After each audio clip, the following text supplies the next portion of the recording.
Siapapun Presiden Republik Indonesia,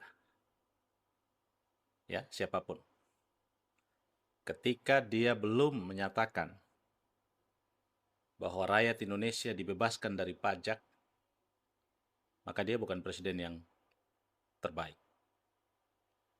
Sepanjang presiden itu masih bergantung pada pajak rakyat sebagai sumber pendapatan negara, maka dia presiden yang gagal. Itu pernyataan keras saya. Tentu pertanyaan mendasarnya adalah, mengapa begitu? Ya, karena negara hidup dari pajak rakyat.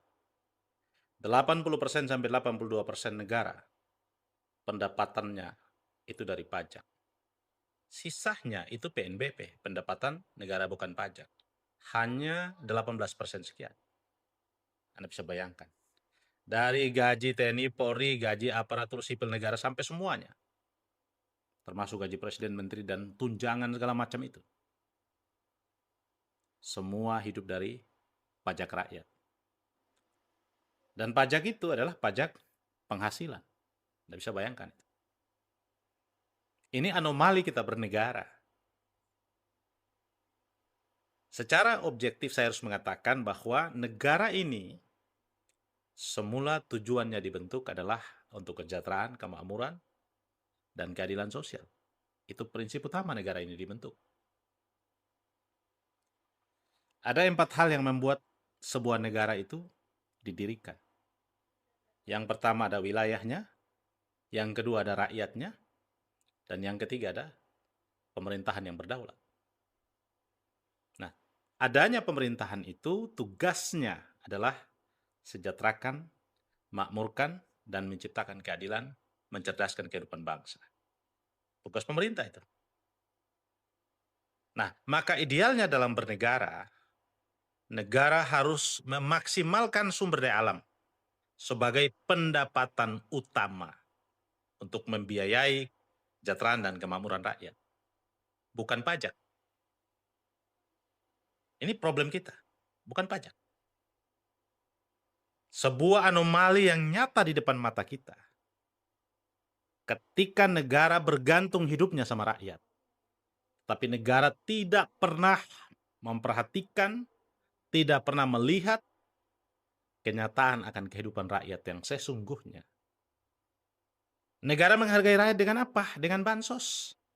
Anda bisa bayangkan, kemiskinan dipelihara dengan bansos. Ini realitas kita bernegara. Ini kenyataan kita bernegara, kemiskinan dipelihara. Kemiskinan dijadikan sebuah kebijakan yang kemudian dikelola dengan menggelontorkan bantuan sosial. Bukan dihapuskan, tetapi dipelihara. Dimiskinkan dan kemudian dipelihara. Dan ini menjadi objek politik setiap kekuasaan berganti. Setiap yang berkuasa selalu menjadikan kemiskinan sebagai objek yang dipolitisasi oleh kekuasaan untuk mendapatkan nama, pengakuan, dan popularitas sebagai penguasa. Maka realitas ini harus kita renungkan, harus kita pikirkan. Pertanyaan mendasarnya, kemanakah sumber daya alam kita?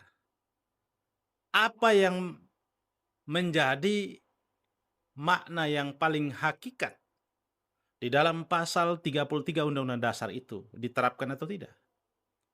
Jawabannya tidak. Lalu sumber daya alam kita kemana? Sumber daya alam kita dikuasai oleh asing dan asing. Di luar negeri asing, di dalam negeri asing. Sebuah realitas yang tidak bisa terbantahkan. Pertanyaannya adalah, kenapa sumber daya alam kita yang melimpah, kok negara hidup dari pajak? Jawabannya sederhana. Karena sumber daya alam kita semuanya sudah digadaikan, dikontrakkan kepada pihak asing. Negara hanya mendapatkan royalti dari setiap investasi itu, dan nilainya tidak seberapa. Anda bisa bayangkan. Sumber daya alam kita dikontrakkan, digadaikan pada pihak asing, kemudian negara mengemis pajak dan mengemis pinjaman. Sebuah logika berpikir yang sesat yang negara lakukan selama ini dan membuat kita menjadi termarginal, membuat kita rakyat menjadi tersiksa dan harus kerja mati-matian memperjuangkan kelangsungan hajat hidup kita. Anda bisa bayangkan. Padahal kalau Indonesia dikelola dengan baik dengan sumber daya alam kita yang berlimpah, mereka kor-kor mengatakan kita kelapa sawit nomor 1, kita nikel nomor 1, kita punya emas, kita punya timah, kita punya batu bara, apalagi kita punya ikan. Semua kita punya yang tidak dimiliki oleh negara-negara kecil seperti Norwegia, yang tapi masyarakatnya tidak bayar listrik, pendidikannya gratis, rakyatnya makmur. Negara-negara kecil di Eropa sana, mereka tidak punya sumber daya yang unggul. Udah, kita tidak usah jauh-jauh. Tetangga kita Singapura punya apa? Tetapi dia menjadi negara terkaya nomor 1 di dunia. Anda bisa bayangkan dengan pendapatan per kapita per tahunnya 1,5 miliar per kapita. Anda bisa bayangkan, kita pendapatan per tahunnya hanya 150 sekian juta. Itu juga sudah dikelompokkan sebagai kelompok menengah. Dan yang miskin, yang miris, Anda tahu pendapatan per tahunnya hanya puluhan juta. Karena 600.000 per bulan Anda hitung. Kalau dikali 12, berapa puluh juta itu? Jadi ironi kita bernegara.